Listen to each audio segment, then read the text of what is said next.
Whoa! Hey, what's up? You're here. Welcome to another episode of The Dribble, the show where we take a closer look into the Boston Celtics, the rest of the NBA, and whatever else might come up. My name is Luke Irwin, and I am your host. Today we have a great show. As always, we always have a great show here at The Dribble. The Celtics make their push for the number one seed to secure it in the playoffs, which I think they're going to do. But first, we give someone a player spotlight, except this is a little bit different, and it's more of we put someone on a wanted poster. I'll explain. And then we go over the first slate of games for the Celtics gauntlet of a schedule, and we exercise some demons. Then, when you hear this sound, that means it is time to stop talking about the Celtics. Enough about the Celtics. Let's talk about the rest of the NBA. No major wager this week.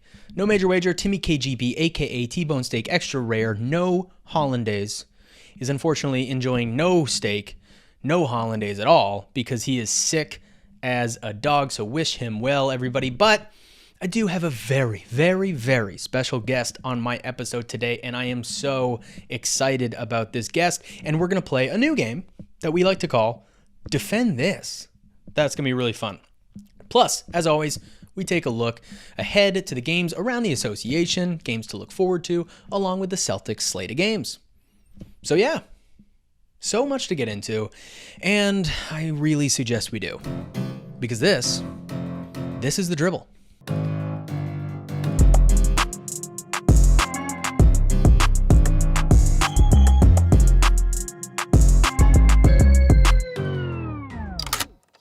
Okay, like I said at the top of the show, we're going to start this with giving a player spotlight like we do sometimes, except this player is not a current player and has not been employed by an NBA team in a very long time, and it's somebody who's not very important in my eyes right now. It's a media figure. This is a negative spotlight, though. It's not a regular player spotlight. It's actually going to be more like a wanted poster. We're going to put this person on a wanted poster for saying egregious things, and that man is Kendrick Perkins. Kendrick Perkins, Boston Celtics big man from the 2007-2008 championship team. He was maybe our sixth or seventh best player on that team. For some reason, thinks it's cool to be running his mouth about the Celtics. And he's been doing this for the past couple of years, and it is time that I say something, because most ex-Celtics love the Celtics, and they root for them, and they don't say anything bad about them. But Perk has been the number one Boston Celtics hater in the past few years. He's just been the leader of the fan club, of the Celtics hater fan club, which is crazy because, like I said, other ex-Celtics don't do this typically. This is not something you typically see. And for some reason, he gets a lot of play.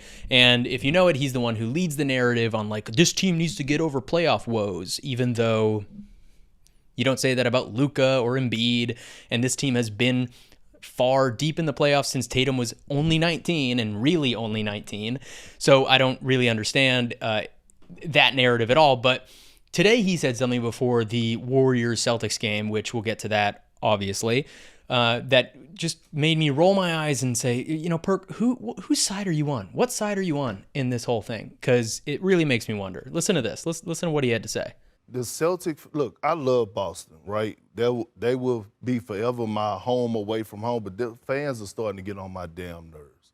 They the type of people that want to invite you to dinner and then make you pay for it. Not only make you pay for it, they want to order the appetizers, they want to order the full course meal, dessert, and they want you to sing happy birthday to them. And guess what? It's not even their birthday. Well, it is actually, today is Jason. The reason I'm saying that is because, you know, they want the praise, right? They want you to say, oh, Jason Tatum, he should be in the MVP conversation, right? And you go out on the limb and you say, you know what? He actually should be in the MVP conversation. And then when you try to call him out and put a little fire up under his butt to make sure that he reminds the world on national TV in certain matchups like today, when Steph Curry is going into your crib, you need to show the world why you should be one of the front runners for the MVP. They just get on my damn nerves. Well, I love them.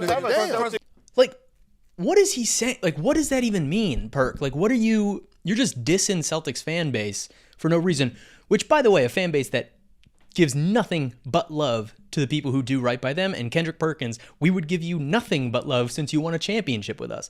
But you kill us on that. You're killing Tatum for what? For scoring the most points ever in a Game 7? For scoring 46 and is back against the wall in Milwaukee? for outscoring the whole Sixers team in a Game 6 in Philadelphia last year to force a Game 7 and then score that 51 points, for going toe-to-toe with LeBron James in Game 7 in his rookie year with Irving and Hayward out. Is that what you're giving him crap about? Or being 24 years old and making it to the NBA Finals and facing a Warriors team that had just been fresh off of 3 championships against LeBron James, where LeBron James lost. And yeah, he was underwhelming. So, look, I don't want to spend too much time on this man because, like I said in the beginning, he's not important. He doesn't have anything to do with the Celtics. He's going to probably ride them in the playoffs if we win and say, oh, I've been a Celtic for life. No. Kendrick Perkins, keep your name. Thank you, Kendrick Perkins, for averaging 6 points in a playoff run with us over 10 years ago, almost 20 years ago now. Thank you for that, for the 6 points that you averaged and being the 6th best player on that team, 7th best player on that team. Thank you so much. Because what are you doing, being an ex-Celtic talking about us like that? That's ridiculous. And you really want the Celtics fan base on the bad side? Not a good fan base to rip. But like I said, he's on a wanted poster. Celtics fans, get after him, go after him. He deserves it. Okay. Enough about that. I'm getting boiled, sweating a little bit. That boils my blood, okay? Hearing an ex-Celtic talk like that. So let's move on to some good stuff, right? Let's talk Celtics. Celtics, like I said, are in the gauntlet of the schedule. This is a crazy portion of their schedule and the last good stretch of their schedule. We've had the Knicks, Sixers, Mavs, Warriors, and then we also have the Cavs, Nuggets, and Suns. All of those games, nationally televised games, ABC, TNT, ESPN. Big games, all of them big matchups against star players in the league, and all of those against teams that we could be seeing moving forward in the playoffs, either in the Eastern playoffs or in the finals. We now have played 4 of the Gauntlet games, and we are now 4-0 in the Gauntlet game. So far, the Gauntlet has not... we've been up to the challenge of the Gauntlet, and it's been really fun to watch. Some good games, too. The Celtics also, on top of being 4-0 in this season Gauntlet, have now won 11 in a row since the All-Star break, so we are just cooking. The team looks good. Everybody's firing on all cylinders, and we've been generally healthy. We already talked the Knicks, so let's go ahead and talk that Sixers game, the second game in the Gauntlet. Celtics 117, Sixers 99. The Celtics kind of own this team with Embiid, like even when Joel Embiid is healthy, but he's of course not healthy right now. So without him, this was kind of a yawn of a game. It wasn't necessarily something that your eyes were glued to the TV, but there's a lot to say about how the Celtics played in this game, and I'm going to say the things that I have to say, because this is my podcast and you're listening to it. The Sixers are 7-8 since Embiid went out, but Maxey has been a fantastic player, potentially most improved player. He had 32 points and 5 assists in this game while shooting 50% from the floor. Maxey's great. I love his speed. He controls the pace of the game. He's a fantastic player. But the Sixers, the rest of the team, including Maxey, but even with the 50% from the floor, the Sixers shot 39% from the floor. The Celtics defense has just been out of this world in this past stretch, in this 11-game win streak that we've had. The defense is suffocating. It's tenacious. We're getting up in people's body, but everybody is so athletic on this team where we can recover, we can switch, and we're just playing really smart, tight defense right now. But the Celtics out-rebounded the Sixers. This was crazy. 28-56. That's double their rebounds. 28 more rebounds. 28 rebounds to 56 rebounds. We also pulled in 9 offensive boards. We continue to be the number 1 team in the league in rebounding. The Celtics are the number 1 rebounding team, which that's a far cry from 2 years ago, 3 years ago. We had a hard time collecting possessions. This team does it night in, night out. So many ball hawks on this team grabbing rebounds. The Celtics stat that really stood out, though, in this game, which is something that I've been asking for, and Gary Washburn from the Boston media has certainly been asking for this. If you know, he's always asking about the 3-point attempts. He thinks that we shoot too many. We're too reliant on the threes. But the Celtics, we average 43 3-point attempts per game. That leads the NBA. But we also make 22, which also leads the NBA. So we're the league's best 3-point shooting team. Most attempts, most makes. In this game, the Celtics did not rely on that side of their offense. We only took 22 attempts. That's 20 less attempts than we typically take per game. 22 3-point attempts in this entire game. And we only made 5. We were 5 for 22. Okay? And that's a team, like I said, league's best. We make 16 threes a game. We only made 5 threes. In the NBA today, for any team, that's not good. But for the team that averages 16, a little bit over 16 threes a game, we only hit 5, and we won this game by 18 points. That is a great sign, because the one thing that we've had in the past years, we've always shot a lot of threes, but the one thing that we've had in the past years is a reliance on the three. If the three ball's not going down, we just lose that game, and that has not been the case with this team. This team is kind of all about getting the right shot, since there's so many people. Now, the team does happen to have a lot of shooters. JT was asked after this game, hey, you usually win on your three-point shooting. You only made 5 on 22 attempts. Why such the low attempt rate? And Jason Tatum basically was like, well, Joe Mazzulla has never said we need to take X amount of threes. It's not about we need to take 40 plus threes. We need to take 45 threes a game. It's more about the better shot. And JT went on to talk about basically how this team is comprised of shooters. Everybody's a shooter. So sometimes you move the ball around. If you have a 3, most of the time the player who catches it and has an open 3 from a good play is a 3-point shooter. So, of course, he's going to take the shot. It's worth an extra point. So this team just naturally shoots more. But it's a really great sign to see that this Philadelphia 76ers were giving us 2-point shots, and we took it. Instead of running from it, we took it. We took it into the paint. We didn't force 3-point shots. We didn't go, well, nope, this is our identity. We shoot threes. We actually played well within our offense. And as a result of that, the Boston Celtics had 64 points in the paint and shot 37 free throws. 37 free throws. So yeah, aggressive in the paint. Love to see it. Yeah, we can kill you like we did against the Warriors. And like I said, we'll talk about it. From the 3-point land, we can just absolutely decimate a team. But it's good every once in a while to say, what other kind of offenses open up for us? Do we actually have the versatility and the capability to destroy you from inside? And then when we're hot, we're hot. And then if that's the case, if we can play like this on some nights and shoot the way we do on other nights, woo! Look out, rest of the league, because that's going to be tough. In this game against the Sixers, Tatum had 19, 11, and 8. It was a really incredible defensive game. When the Sixers were kind of cutting the lead down, he had this huge block that just absolutely took their confidence and any confidence they were having and just shoved it right into the ground, and the Celtics ran away from that. Porzingis also played really well. He had 23, 12, and 8, and he was aggressive. He got to the free throw line for 12 attempts, so 6 times, and he was making all of them. He made all 12 of 12 from the free throw line. And Brown was hot in this game. He shot nearly 80%, 79% from the floor for Jaylen Brown, and his shot attempts, basically, he had 31 points in this game, but it all happened so quickly. It was like a barrage of scoring, which, again, we've seen him doing and we've seen Tatum doing, which is so great. Both of these players, Brown or Tatum, can sit back, let the rest of the team do what they need to do, let Porzingis get his shots up, and Brown and Tatum can both go, well, okay, in this quarter I'm going to have 15. In this quarter I'm going to have 19. In this quarter I'm going to have 20. So they're good at scoring in bunches. But yeah, 79% for Brown in this game. And this was one of our more physically dominating games, which is good. Like I said, we're not settling for threes in this one. We are taking the right shot, and the right shot was falling. So again, great to see. It was a fun game. We own Philly. Say what you want. It'll be scary if Embiid can come back, but we do own Philly. Okay, after that, we had Luka Doncic and the Mavericks come into town. Again, this team, the Celtics, are just too hot to trot. Celtics 138, Mavs 110. Yeah, 138 points in this game. It's true. The Mavericks are so bad at defense. They're so bad on defense. And this game was dominant by the Celtics, but it felt easy. It really felt like we were in a whole different class. And Doncic is incredible, right?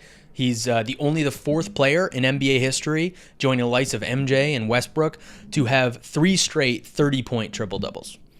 3 straight 30-point triple-doubles. Luka Doncic is an offensive maestro. Wow, he's beautiful. It's amazing what he does. He works at his own pace, and he gets everybody else involved. He's incredible. But I'm telling you, if you don't watch a lot of Mavericks games, his defense is as bad as it's made out to be. It really is. He is such a bad defender. I'm going to play this clip. Sorry for the Jess listeners. I'll describe it. I don't really need to. But this is him on defense.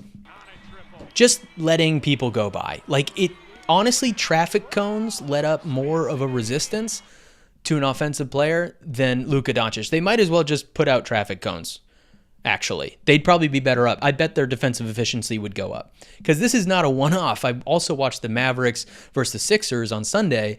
Same thing. Anybody, if you have Luka Doncic on you one-on-one, I could get by him. He just stands there, and as you go around him, he's just like, oh, okay. He doesn't trail you. He's a really, truly god-awful defender, and he's a big guy. I don't understand why he's so bad at defense. But, yeah, like I said, he's basically a traffic cone who can score. If a traffic cone could average 30, 10, and 10, then I don't know who you pay more, traffic cone or Luka Doncic. Sorry to all the Luka fans out there. But yeah, in this game, he was insane. 37, 11, 12. Nothing to say about his production, his stat line, but his defense is just awful. Tatum in this game started out slow in this matchup between Luka and Tatum. Started out slow, getting everybody else involved, but the patience is where it happens, right? He then scored 25 points in the second quarter and third quarter alone. So between second quarter and third quarter, he had 25 points. Like we talked about last week, Jason Tatum is the number one scorer in second quarters in the entire NBA. He averages about 10 points in the second quarter in the NBA. Luka Doncic, who we were playing, is second with 8.9, 8.8 or something like that. So he's a full he's a full point ahead of the second place. He scores a ton in the second quarter. And in this one, he, like I said, started out slow in the first quarter. Second quarter, scored 16 points in the second quarter, went on an absolute tear, made all of his shots except for one shot in the second quarter. And then in the third quarter, obviously had 9 points and kind of put the game away. He ended the game with 32, 8, and 3, another great stat line for JT. Also, his defense. Talk about the difference between why I think Jason Tatum is a better player than Luka Doncic, honestly, is because of the defense. There are two ends of the floor. We can't ignore that. As a team, we also shot 50% from three-point land, so a little bit of a wake-up call from the Sixers game, back on our BS, as you will, which seems just like good shooting, but they were all wide open. Again, the Mavericks team outside, like Luka's not good, Kyrie's never been known for his defense, and these, except for Derek Lively, who protects the paint, this Mavericks team does not play defense, and these shots were wide open, the threes were wide open, it was so easy to shift the defense. A little driving kick, and three guys rush out to the kick, and then you just shift it over one pass, one little skip pass or one little shovel pass even, and it's a wide open Tatum. It's like they're leaving these guys open who are prolific shooters. So yeah, I would love to play this team in the finals. Somebody texted me during the game and was like, or before the game, and was like, do you think that this could be the finals matchup? I would love that. It's not going to happen. Dallas is not making it out of the West if they're playing defense like this, especially, but they might not even make it into the playoffs. So Kendrick Perkins, are you going to hold that against Luka? What, because Tatum goes deep into the playoffs every single year and dominates, and then because he's like been 22, 23, and he maybe didn't play his best in one closeout game, we hold that against Tatum. So, but we're not going to hold this against Luka, right? If he were to miss the playoffs again, which he already has in his career, even though he has Kyrie Irving on his team, which is a player that people say that Tatum was lucky to have. But now he has Kyrie Irving, and it's okay that he loses because what? Just because he's Luka? What, Kendrick Perkins, just clear that up for me. Why we're so in love with Luka, even though he does nothing but lose, and Tatum does nothing but win. Sorry, I'm hot. It's a hot button issue for me. I love Luka, but really the defense is so important, and his usage is so high that he constantly has the ball in his hand, and then he's constantly doing, and that's why his stats are so great, and that's why he's such a great player. But with such high usage and such porous defense, what does that mean? What does that bring? Can that bring a championship? Is he going to be able to work with anybody with that high usage? And then his defense is so bad. So we'll see. Yeah, but that game, like I said, fun game. Love whenever we see a couple superstars going at it. And these two young superstars did not disappoint, both scoring over 30, both having high rebound numbers. Yeah, it was really, really fun game to watch. And of course, like I said, the Celtics crushed them, absolutely crushed them. Okay. Now we're going to talk about the third game in the Gauntlet, and this is a cathartic game, ladies and gentlemen. This game was the Warriors. I don't know if it's still going on. I'm filming this right now. late in the fourth quarter of the Warriors game. I came over here to film this because that's how badly we're beating them. We were up by 54 at one point in this game. 54 at one point. And at half, we were absolutely crushing them. 82-38. That's a 44-point lead. Starting off, though, in the first quarter, Draymond Green started this game by daring Jaylen Brown to shoot the ball. Literally, I'm not saying daring him as in like playing a little soft defense. Literally turning his back on Jaylen Brown at the three-point line, looking for a rebound before the shot even went up, basically taunting him, saying, go ahead, shoot. And he even said it. There's clips of you seeing him like, shoot it, I don't care, shoot it. Hands down, taunting him to shoot. Man, Draymond Green, you are a mind game genius. How do you do it, Draymond Green? How do you play such mind games with people and get in their heads? Because by you daring JB to shoot, he only had 19 points in the first quarter. 17 of the 19 points Jaylen Brown scored in the first quarter were on Draymond Green. Good job, Draymond. Good job. I love it. Draymond Green begging him to shoot.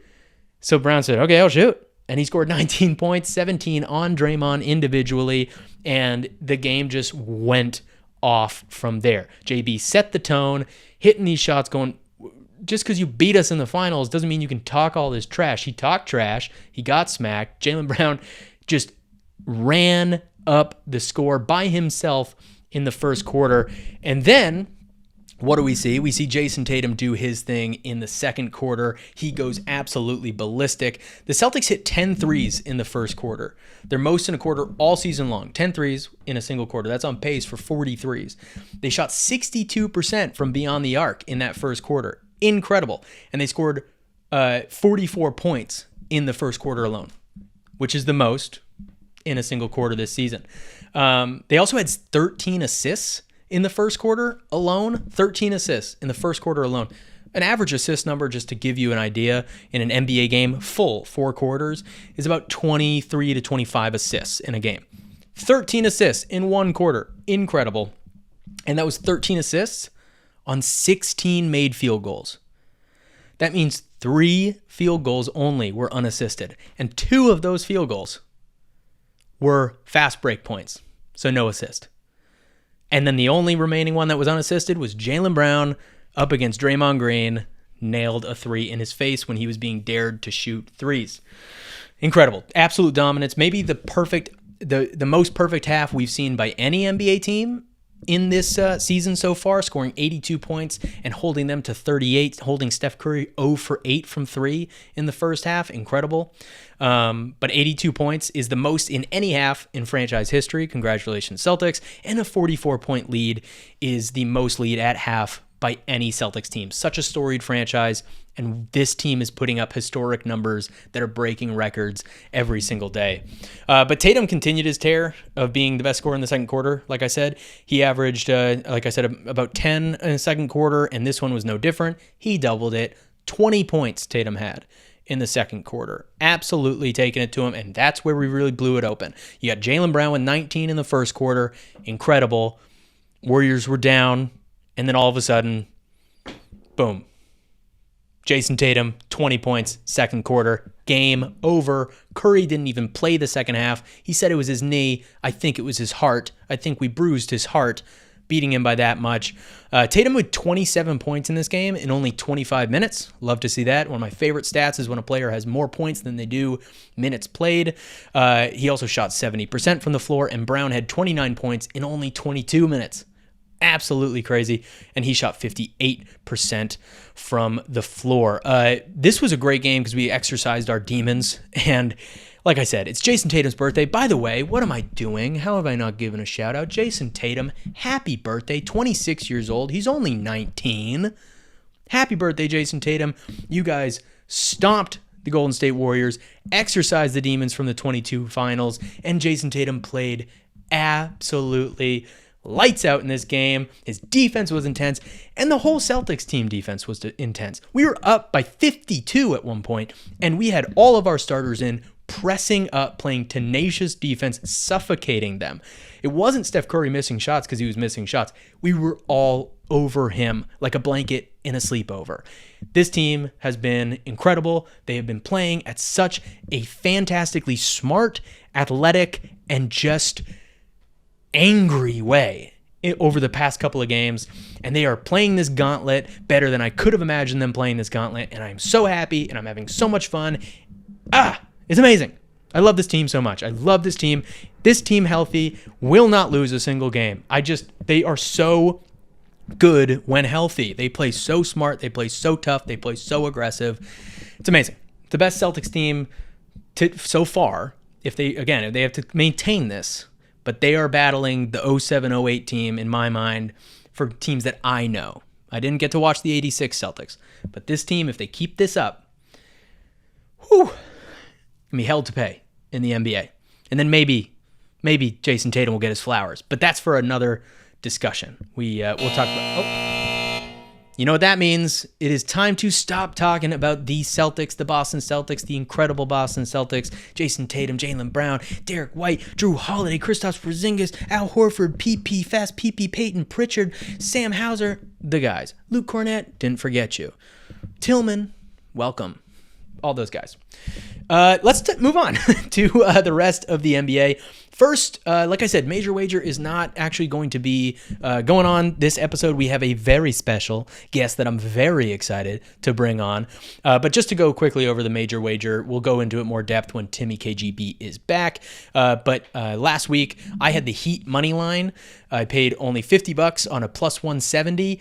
The reason it was such a high money line on the Heat was that, and they were playing the Kings at Sacramento, was that Jimmy and a lot of guys were out from a fight the night before, the game before, and Rozier was still hurt. So plus 170, I bet 50, and unfortunately, they won. The Heat won, winning me $120, bringing me to $1,120. I am now very much so north of the starting 1,000. Then Tim had a 3-leg parlay. Don't ask me why. He had the Pacers money line, the Pacers first to 20 points, and the Raptors under total 120.5 points. And he lost all 3 of those parlays. So he had no chance. He bet 100 and he lost 100, bringing him to $628, well south of that 1,000. So I'm at 620, sorry. I'm at 1120. And he's at 628. I am now having a commanding lead, and we will see what happens next week when we make our bets on Major Wager. But like I said, that's not what's happening here. We're not doing Major Wager, okay? We're doing something else, and we're going to play a game. I'm going to bring in my other brother. Yeah, we're keeping it in the family. Another Irwin. His name is Max, a.k.a. Wacky Mackey, a.k.a. To the Max, a.k.a. Max It Up, a.k.a. Max Power, a.k.a. Maximum Sauce, a.k.a. Mac Attack. Let's go ahead and bring him in. Let's go. Mackie, Mac Attack, a.k.a. Max Power, Maximum Strength, the max within you, max to the max. Waxy Maxey, Maxey what's KGB in the house, baby. Mackie KGB. Oh, yeah. Move over, Timmy. Timmy KGB is no more. To show up. It is Mackie KGB's show now. Sorry, Timmy KGB. Oh, yeah, baby. You snooze, you do lose. And it is now. I'm the Major Wager now, baby. I am the Major Wager. It's all right. He can still take part. He can be the minor. He can be the minor wager. You'll be the Major Wager. And you'll be Mackie KGB. A.k.a. Macbone. No, okay, that part doesn't work. But Mackie KGB, we'll stick with that. Yeah, and he can be Tim. He can be Tim. Oh, that's nice. Tim, it's a cute nickname, right? Not even Timmy anymore. You're just Tim. What's up, dude? So I'm so happy to have you on the Dribble, this show of mine, and it's taken way too long to have you, dude. But welcome to the Dribble. Thank you very much. It has been too long, and for a little while, I was like, oh, does he respect my takes? Maybe they're too hot. I don't know. But, I'm glad to be here. I'm psyched to be here, especially today, Yeah. Yeah, today, the Celtics, obviously, we're recording this on Sunday right after the Celtics dismantled the Warriors. Finally, we needed that. Oh, absolutely. I just read We are the third, we're the first team in history to win 3 games in a season by 50+ points. Yep. That's pretty big. Oh yeah. I also got to say, I while I was looking at that, I just saw this interview from Draymond about, well, essentially why they lost the game. And he says they came up with a defensive strategy to deal with us 15 minutes before the game.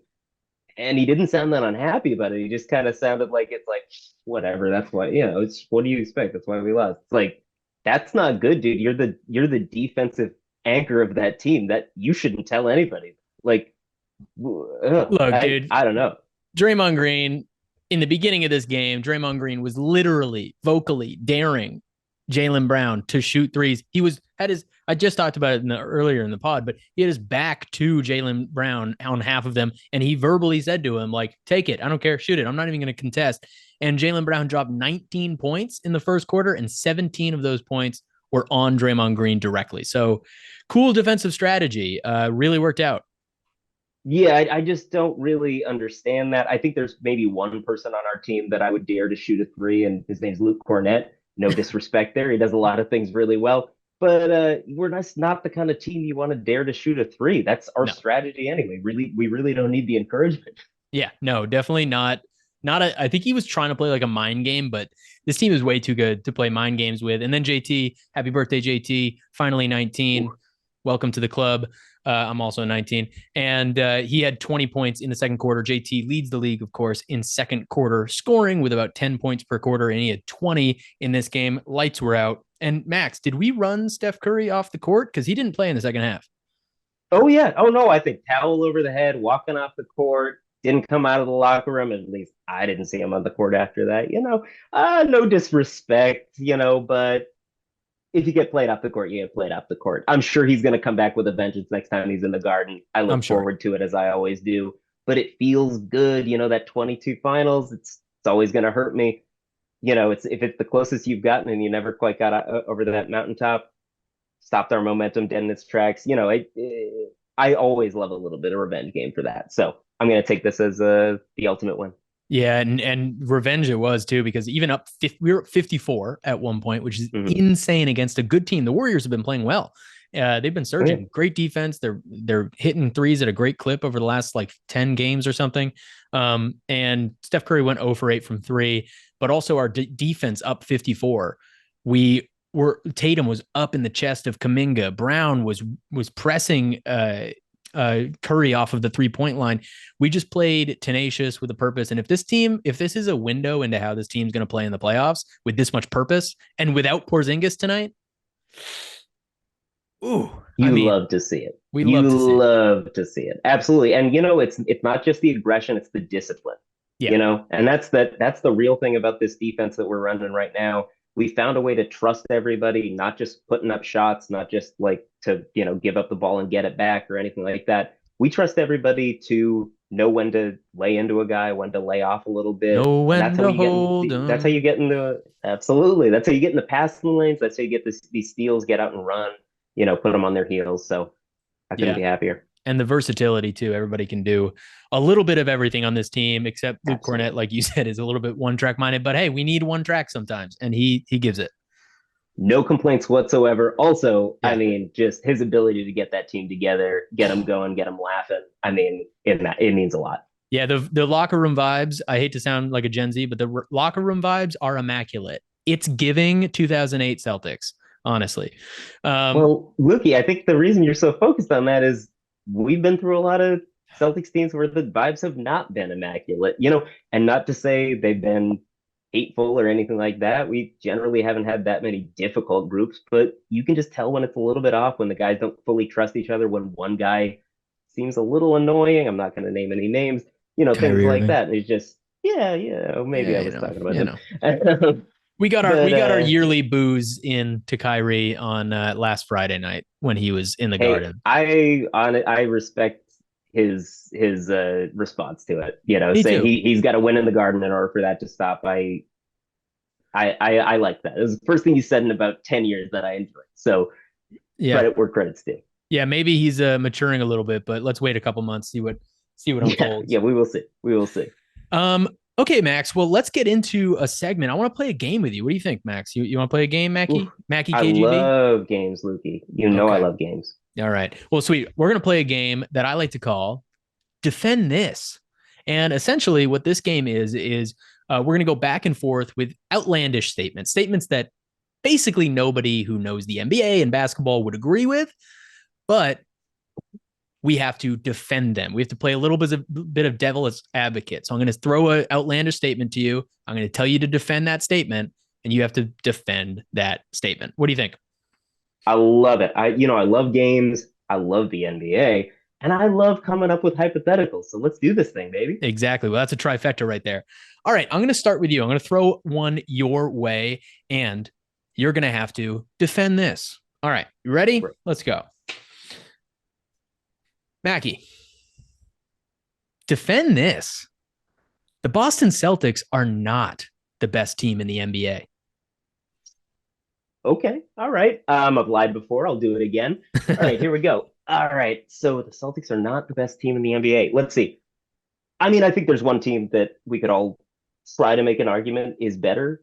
The defending champ is always the defending champ for a reason. They have to be knocked off that pedestal. That can only be done one time of the year. It cannot be done in the regular season. It cannot be done in the first, second, or third round.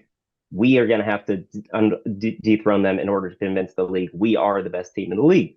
That's just the way it works. Mhm. Now, regular season, we're incredible. If I'm trying to make an argument for why we might not be the best team, ultimately, I'm going to also have to look into all the things that make up an entire season, getting all the way to a championship, all the variables. I know you hear it all the time as a Celtics fan, injuries. Yeah. So if I'm looking at the Celtics, I'm looking at a immaculate Jenga tower. It's got a couple precarious pieces in here and just a couple more than any other team has. So, I'm looking at the Celtics. I think there are three players. If we lose them, I just cannot see us winning the championship. Yeah. Those are Kristaps Porzingis. I know we talk about his injury history a lot. It's for a good reason. Jason Tatum, he is our best player. You just cannot do without him. And I truly believe if we are without White, our team is not the same. I agree. I know he doesn't get talked about it in the same way as a cheat code as Porzingis, but he is that same cheat code, just in a bunch of different scenarios. If you look at a team like Denver, we're looking at just one guy that you can't lose. If they lose Aaron Gordon, I believe that they can win the finals. If they are without Murray, I believe that they could win the finals. If we are without any of those three guys, it's just there's more variability. What do you think about that? I think that's good. I agree. I mean, like Murray is tough because the Murray Jokic game is so good. But I agree. I think Derek White and Kristaps Porzingis, obviously Jason Tatum. But I'm glad you didn't say Jaylen Brown there. I love Jaylen Brown. He's incredible. He's our number two. He's our Robin. But it would just mean Tatum and either a Porzingis or White taking on a larger scoring role. And again, I'm not putting anything into the ether. I don't want that to happen. Be awful. But I agree with you. We do that is true. And I also agree with the statement. I mean, I don't agree with any of it. The Boston Celtics are the best team in the NBA. But if you are going to try to dive into it, the one way to look at it is that we do have multiple guys that are so important. And really, to your point, Nikola Jokic is just like, they have a great team, but he is really a figurehead. I am not trying to undersell Murray or any of their players or any of our players. I mean, you know how I feel about Jaylen Brown. I love Jaylen Brown. I'm not trying to say it'd be easy to win a championship without him or like, oh, it doesn't matter. It's not what I'm saying at all. I think he's incredibly important to what we're doing. I could just see a path where we figure it out without him. I do not see that with losing any of the other three players. When it comes to Jokic, he just unlocks things for everybody. Yeah. He's kind of that guy, just you feel more comfortable when he's out there. He's another coach. He's the best player. He's all kinds of What do you think? What do you think about, I'm just trying to think of other ways to defend such an outlandish statement of the Celtics are not the best team in the NBA. What do you think about pointing to the coach? Yeah, absolutely. So that is the next thing I was going to go into because, there's a lot of speculation as far as just if somebody gets injured, if they don't, every team's dealing with that. So as far as the coaching is concerned, Joe, I love Joe. Second row Joe, as we belovedly call him.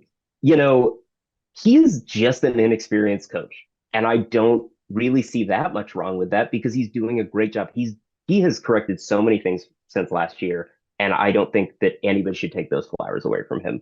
Mhm. He has found a way to get basically just an insane roster full of people. Yes, cooperative players, but he's gotten them all to buy in. He's gotten them all to sacrifice, and with no protest. These guys are meeting on their own. They're talking to each other. Everybody's on the same page. I absolutely love to see it. However, you do have to factor in just the sheer experience, wins and losses, because Joe's had a lot of success. He just came into a team that Ready to was go. primed to win. And Yeah. I'm not saying he was just that he hasn't done anything. He obviously has. But you have to realize Mike Malone has been coaching in the league since 2003. Joe Mazzulla Wow. was 15 years old. 15. Wow. I don't know if you Wow. remember being 15, but I don't remember that much about it. He's also coached in 68 playoff games. Sure, he's 37 and 31. Wow. So he's got a above 500 record, but he's had some rough times in there. He's been kicked out of the playoffs early. He's learned a lot of lessons. He's also won a finals, and I got to be honest, this is a huge part about it. They have a coach on the court. I know I was just saying it. Yeah. Yeah. They just do, and we kind of have that thing too. The C's, we've got Drew out there. He can do so much, especially on the defensive end. I'm not trying to undersell the guys that we have and their ability to think on the fly. Again, Max, you're Just that- defending a ridiculous statement. We Oh, are the best don't team. I know it? Don't I know it? I just mean to say, when you have an extra coach who's also your best player, who also happens to be the best player in the league and the world, you're just dealing with a different situation. And as a coach, a more experienced coach, you have a lot more leeway there. Yeah. Dude, that's great. I love that because that is, to me, the only way to really defend that statement is that it's the experience. I didn't know he's been coaching since 2003. That's crazy. I thought more like 2010. Was he assistant? No. So he was an assistant from 2003, and then a head coach in 2013. Okay. Yeah. I remember him coming Yeah. onto the scene around 2010s, sometime around there. Right. But yeah, I mean, he's an insanely good coach. I love the way that there was a video of him handing out awards just for a regular season game to his players. And he is so good at corralling a locker room. But I mean, I've had so much respect for Joe this year. Last year, I was a hater, but I've had so much respect for him. He seems like today's game against the Warriors, he was up commanding this team and truly connecting with them as they were playing on the court. And you could really see that, like Popovich, that Malone, like that intense coach on the sidelines. But I do agree with you. I think the extension of Coach Joe is not Tatum. It's not Brown. It's Drew Holiday. And Drew Holiday is our vocal defensive leader. And he is that coach on the floor. But to your point, Drew Holiday doesn't average 40, 10, and fit 10. So that's a really good point. Good defense, Max. Thank you. It pains me to do so, but you know what? If I have to defend, I'm gonna have to defend it with the defending champs. Well, you played Celtic level defense on that, defending right now. I mean, we don't know where we'll be at the end of the year, but right now the Celtics are the best. You can only speculate so much.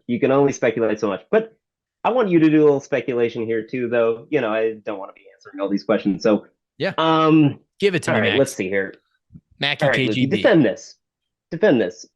SGA, Shai Gilgeous-Alexander, as he might be known, is not a top 10 player in the league. Okay. All right, I got to defend that SGA is not a top 10 player right now. Give it your best shot. Oh my God. Okay.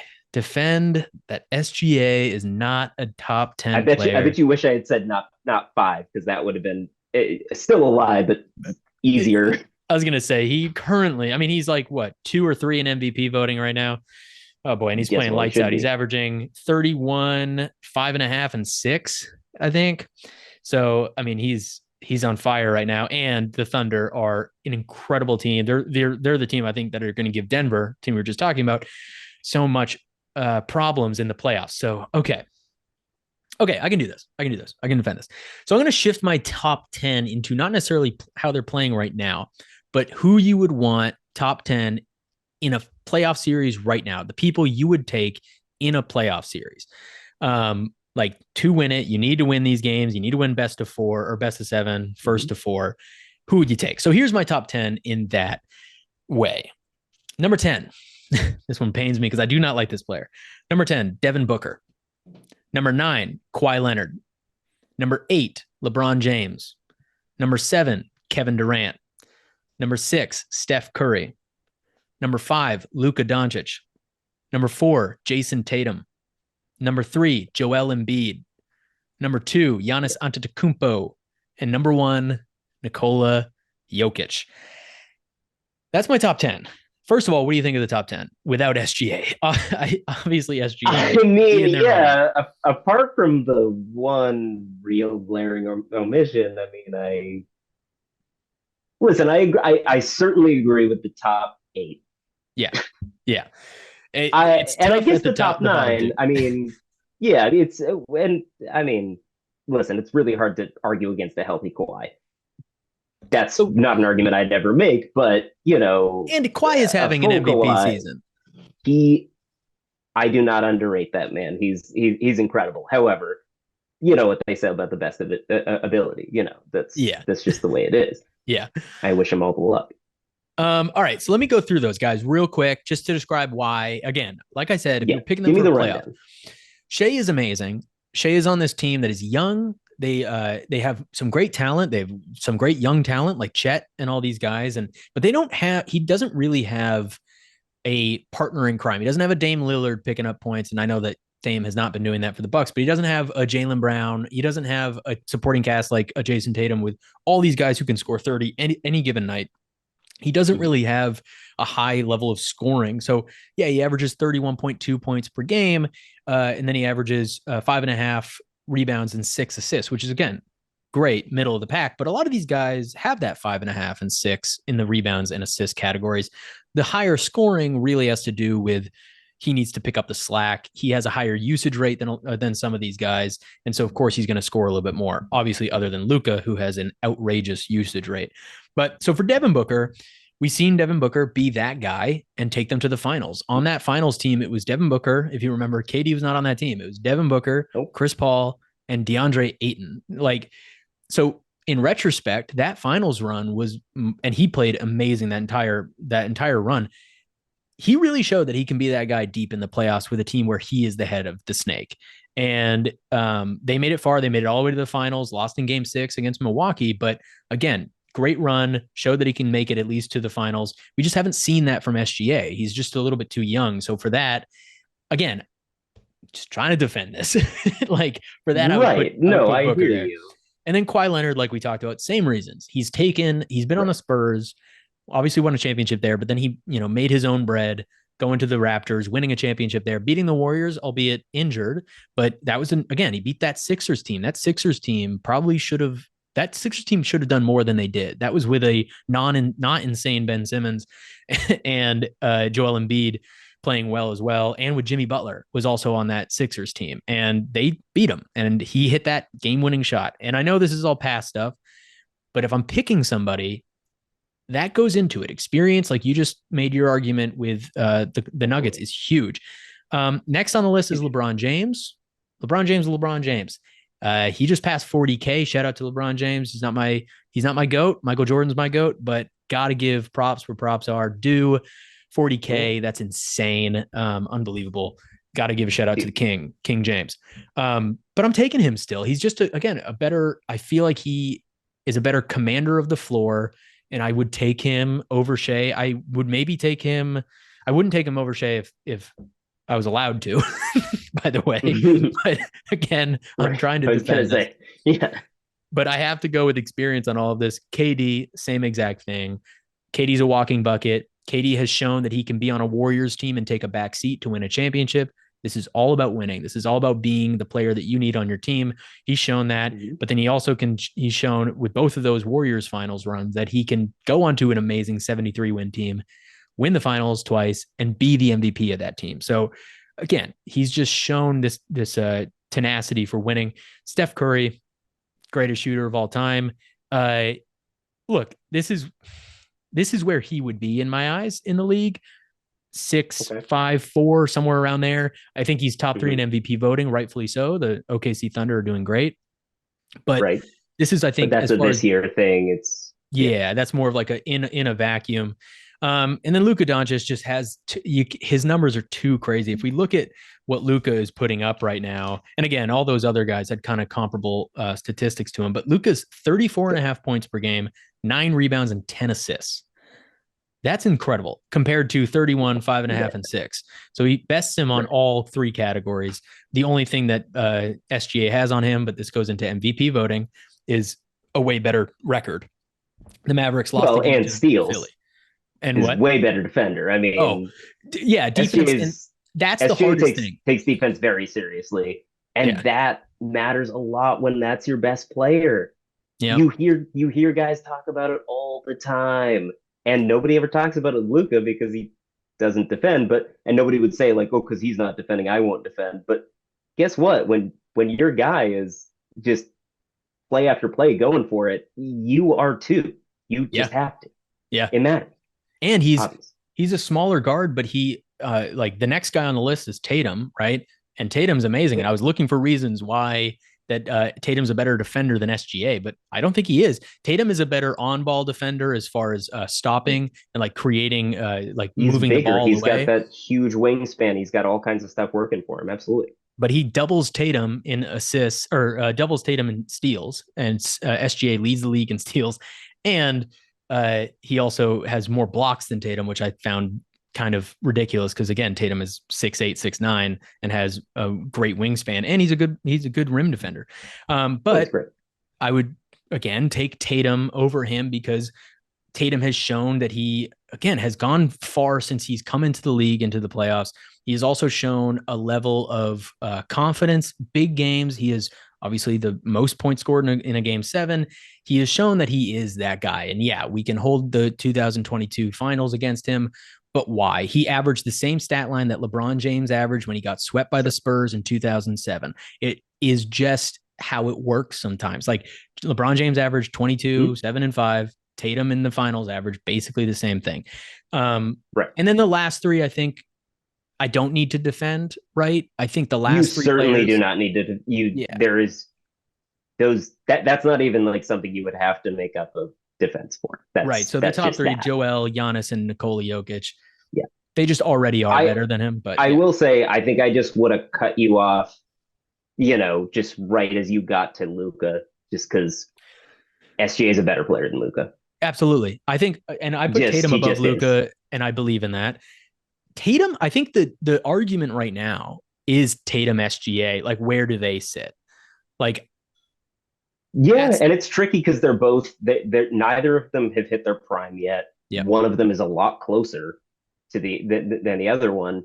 But I don't know, like if you're just looking at these guys playing, there's just something about SGA, and I've felt it since he's come in the league. Basically, it's just like he just has this presence, and not that many people have it. It's this motivated but calm presence, and you just don't see him freak out. You just see the motor going. Yeah. And I just think that's a rare thing. And he just gets everybody behind him. He does everything on both sides of the court. Mm-hmm. He is always looking to run. He is always looking to just like get things going. And the record speaks for itself. Listen, I mean, like, I know that's a talented team. I'm not trying to take anything away from them as a group. They've drafted incredibly. Obviously, that's him. They're superior at drafting throughout the years. But that record is him. That record. The rest of the team is not ready for that. Especially not like the Josh Giddey's of the team. Again, not trying to undersell him. I really like every member of that team. It's just the rest of those guys are not about to put themselves in a position to be 41-18. I know. 41-18. 41-18. That's not right. That was the hardest thing, Max, to try to kick him out of the top 10 is that. Like, you can always point to, with like a guy like Luka, you can always point to like, well, he doesn't reflect winning a lot. But this guy does, and he's incredible. Okay, I'm going to throw one your way, Max. Let's get to this next one. Maxey KGB, a.k.a. Wacky Mackey, a.k.a. the Wax Max. defend this. Individual clutch play doesn't really matter.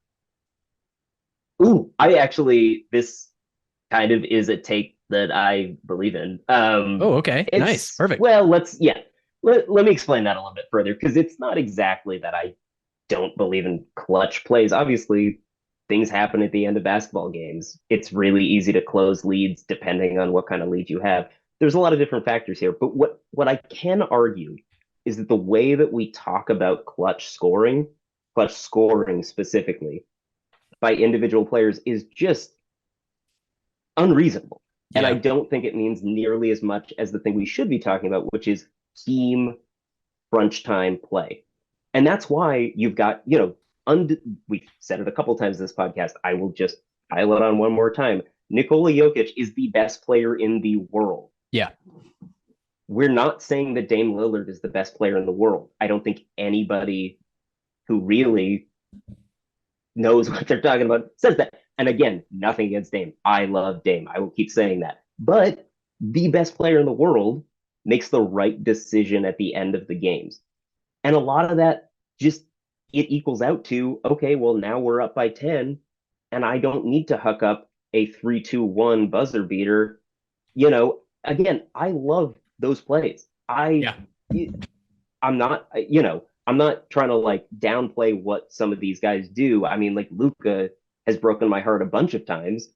A guy we were just saying doesn't have that great of a record right now and all this stuff. I don't think you should just strip him of all of his success just because he doesn't have a good record, but I do think that there is a piece of this that just says we're putting way too much emphasis on the idea of a clutch shot, a clutch guy at the end here, and way too little on the idea of making the right decision, playing basketball for 48 minutes. Yeah. What do you think? I agree with that. And great point, fantastic point about Nikola Jokic gets the team involved in clutch moments, but we don't talk about him as a clutch player. Individual clutch stats, clutch play is not what he's known for. Damian Lillard is, and nobody at any point has ever said maybe he's the best player in the league. So that's obviously you'd look at it. People look at Tatum. People have said for a long time that, he doesn't have that clutch gene in him. People say that about James Harden. People say that a lot. Sure. But at the end of the day, it's less about that. And the focus should be more on team clutch play. I like that. I think you convinced me. I wrote that one thinking that clutch play, you need that Kobe, you need that MJ. But absolutely. Well, you've actually convinced me that's not the case. Well, depending on how you construct your team, if you're trying to build a team around a star and you're just thinking of them as your bailout guy, your guy to get 30 a night, and not considering what does this guy need to win, you're not going to be in a great position. That's why the Celtics have done such a great job getting people on the roster. It's all with consideration to their two stars, and mostly with Tatum. And they're considering the good and the bad there. And I absolutely love it. Whereas other teams, they seem to just trade for what they think they can get, and then eventually you're like, but what's this doing for Luka or anybody? Right. Again, I'm not trying to make excuses for any of these guys or anything like that. I just think, I agree. Eventually you have to look at this in a different way and say, how do we win a game and not worry about the last 3 seconds of it? Yeah. That will obviously happen sometime. But I like that one. All right, you got one for me? We're running out a little bit of time. I got one more for you. All right, so we all get mad when calls don't go our way. In fact, we get mad when other teams' calls don't go the way that we think they should. Everybody tweets about it. Everybody goes after it. We all wait for the 2-minute report, all that stuff. Convince me that reffing in the NBA is not a problem. God. So I have to defend that NBA, there's not a reffing problem in the NBA. That it's not an issue. Okay. Interesting. There is there is a reffing problem. Okay, I know I can do this. The game is played. This is how I will play devil's advocate for this one. The game is played by humans. Am I right, Max? Oh, last time I checked, let me just check. Yeah, check real quick. Yep, human. It's a human league. Yeah. It's a human league. Okay, so it's an all human league. All human league. All human. That includes the referees? Yes, they are in fact humans. Okay, last time I checked. fantastic. Well, we'll Not see. Jabby, but he's not rapping anymore. Yeah, Tony Brothers might not be. Um, Shout out all the Celtics fans know that Tony Brothers hates the Celtics. Okay. Oh yeah. What I'll just say to this, it's gonna be a short one, but the NBA does not have a reffing problem because human error is part of the game. Both sides of the ball.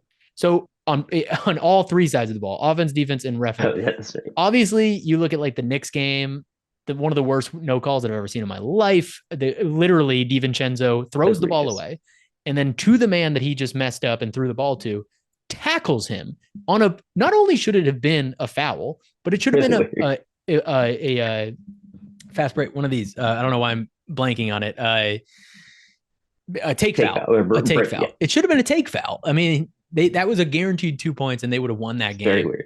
And the Pistons need all the love that they can get, but that's neither here nor there. That was ridiculous, and they lose that game. Now, that's a game in February. People were up in arms about it. I like to think that, missed calls like that will mean that guy probably won't make it to the finals and stuff like that.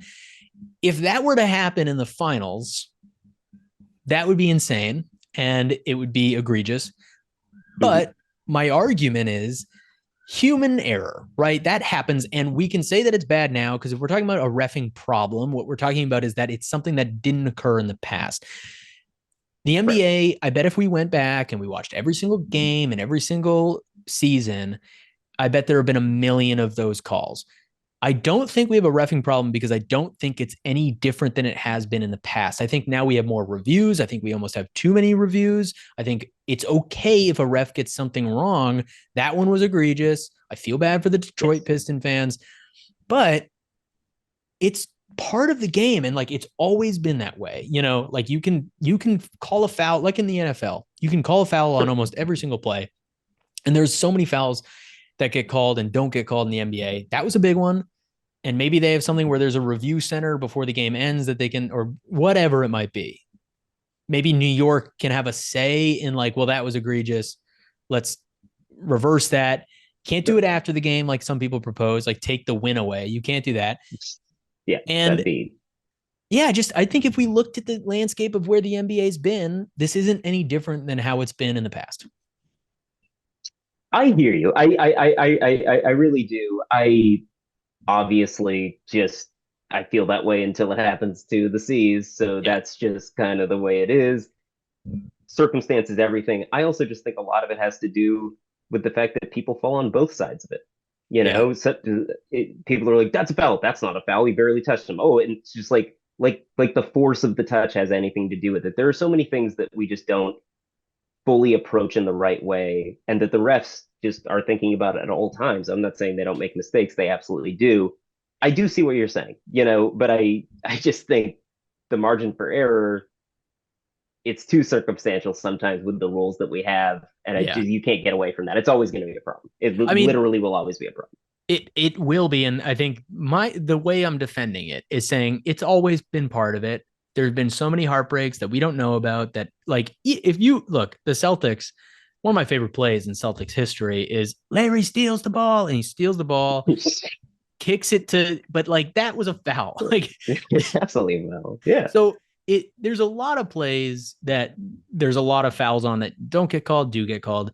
And so my argument, my defense of that is that it just is part of the game. Like the human error of a player missing a shot. And I know that those are the players and the refs aren't the players, but like, if the ref didn't see it, what do you want? Like, do you want to stop the game more often? That would be a problem for me. Do you want to do you want to go home thinking, oh, my team won, and then like check ESPN and ESPN's like, well, technically you didn't, so we're taking the loss away. You can't do that. Right. And then people will be mad at the refs if they blow the whistle more, because the other thing was like blow it and then like review it, and it's like, no, that ruins the flow of the game. So I don't think we have a reffing problem because, I mean, I do think, but in spirit of this game, because I just think that it's always been the case. Like we've always had that same quote unquote problem. So to me, that makes it not a problem. Right. Totally. I noticed you didn't bring up the insane texts, and sometimes ejections okay. that people are getting. I'm not going to force you to talk about that because I obviously there's not really that much of a way to defend it. The reason I didn't bring that up is because that destroys my defense. Yes, I know. That's that why is the whole problem. You can't Yeah. hang on the rim for more than 2 seconds. You can't clap your hands if you're Jason Tatum. You can't do Oh, anything. no. It's not that you can't hang on to the rim for 2 seconds. You just couldn't do it for the first 2 weeks of the season. Yeah. You can now. Now you can do it. Who knows? First week of the playoffs, maybe you can't. Consistency is obviously always the issue. Want to know why, And Mackie? that's just Want to know why? Because the NBA has a reffing problem. no. Wait. I won. No. Damn. See, it's hard. This is hard. It's hard to play devil's advocate It's hard. with some of these. Well, dude, you definitely won because you had some really good defense of some really like outlandish statements. And I had some more things that I could actually try to prove, I guess. That reffing one, I don't know. It might have been an unfair one to break out. So Yeah, that's a tough one because I mean it is obviously a problem. But that was awesome. That was really fun. That was Defend This, where we throw out outlandish statements and the other person has to play devil's advocate and basically defend a statement that simply is not true. But it's fun to kind of see where you can poke holes in different arguments around the league. But that was fun. Oh, absolutely. There's so many just certainties in our league, and it's so fun to just sort of speculate a little bit and just branch outside a little bit and just try to play devil's advocate. I mean, I was kind of convincing myself of some of these things. The clutch points thing. I suddenly realized, trying to put together that argument, I was like, wait, I kind of do hate the way we talk about this. So I think you gave me the hardest one with SGA, but man, that was really fun. And by the way, I love your shirt. Celtics are the balls. The Celtics are the balls. Because there's no other reason why. There's no other reason why. All right, Mackie KGB, aka Mac Attack, aka Maximum Strength, Max Power. This was awesome, man. Thank you so much for coming on, and we're definitely going to do this again soon. Yeah, absolutely. Can't thank you enough. And, we got to get Timmy in here too. And, maybe I'll take some money from you. Maybe I'll get it on this major wager sometime. I know I'm probably getting a huge payout from winning Defend This. So I'll look in the mail for that check. But, that's right. No, you did actually. Yeah. You might have taken the crown for Timmy KGB. I think you took it. Mackie KGB in the building now has 628 fresh dollar bills in his pocket. Sorry, Timmy. Yeah, baby. All right. Peace, dude. All right, buddy. Thanks for having me. Yeah, man. Anytime. All right. Another great segment. Man, Max might be giving Timmy KGB a run for his money. I'm not saying that we're going to take Timmy KGB's spot off the dribble, but man, Max really does well with that. So thank you, Max, for being on this. That was a great segment. Love doing that. That's pretty much it, except, as we do every single week, I'm going to lay out some games to look forward to around the association, along with the Celtics slate of games. Let's go ahead and do that. This week, like I said earlier, the schedule is ramping up. We have a lot of matchups that mean a lot moving forward into the playoffs. On Monday, tonight, the Clippers at the Bucks. I don't want to say this, but potential finals. I don't think if the Celtics don't get out of the East, it will be the Bucks, I think. So Clippers at Bucks, that's going to be a great game. A ton of firepower there. And then on Tuesday, the Pacers at the Mavericks. That's going to be a fun game. That's just going to be a fun game. A lot of offense, zero defense on this game. So if you like offense, if you like Halliburton dishing for 15 threes, and you like Luka Doncic having 38, 14 and 10, and nobody plays any defense, and it's 145 to 142 at the end of the game, this game is for you, because that's going to be a ton of offense in this game and no defense. And then on Tuesday, also the Suns at the Nuggets, potential late round playoff series. I don't know. We'll see. But that's going to be a fun one. Nikola Jokic against KD, Booker, those boys. It's going to be a really fun game. And then I love to see Booker and Jamal Murray go against each other. It's always a fun game when they play each other. And then we have Thursday, Miami at Dallas. Again, just should be a fun one. Jimmy with Luka. Things could get chippy. And on Friday, the Timberwolves at the Cavaliers. Two surging young teams. Again, will be really, really fun. And then the Celtics slate of games. Can the Boston Celtics sweep the gauntlet? We are already 4-0. Okay? And on Tuesday, we go to Cleveland. on TNT at 7:30. Cleveland is number 2 in the Eastern standings, and they are playing outstanding ball since the new year, since 2024 started. It's going to be a great game. Donovan Mitchell, Jason Tatum. Whew, it's going to be a good one. Then on Thursday, we go to Denver on TNT at 10 p.m. Again, potential finals matchup. Denver's been the best team in the West over the past couple of weeks. They've been surging. They've been great. Check out Hope's Hotel next week for more on that. But Thursday, we go to Denver to try to rematch them. Denver beat us in Boston to end our home streak. Now we go to Denver, see what we can do. And then finally, on Saturday, we go to Phoenix to face the Suns. KD, Tatum, JB, Booker. It's going to be a good one. Great game. Super excited for those. So we've already won the first 4 games of our gauntlet with the Knicks, the Sixers, the Mavs, and we crushed the Warriors, exercising those demons. And then now we have Tuesday, the Cleveland Cavaliers, Thursday, the Denver Nuggets, and Saturday, the Phoenix Suns. And then the rest of the schedule for the Celtics, except for a couple Bucks games here and there, which will be big and see where we line up against them, is a pretty easy schedule. And it's safe to say we're going to pretty much hold on to this 1 seed. We are now 8.5 games above the number 2 seed in the East. 8.5 games. Wow. Okay, so that's it. Cleveland, Denver, and Phoenix this week. Next week's episode of The Dribble is going to be a good one. We're going to go over those 3 awesome games, and we got Major Wager back, and maybe we'll have Mac Attack Mackie Mac back on the Mac Attack Mackie Mac. I like that. Back on the show. But anyway, that's it. That's all I have to talk about. And I'm glad you listened, and I hope you had fun, and I hope you learned something, and I hope I didn't sound too stupid. But I'll see you next week. And this has been The Dribble.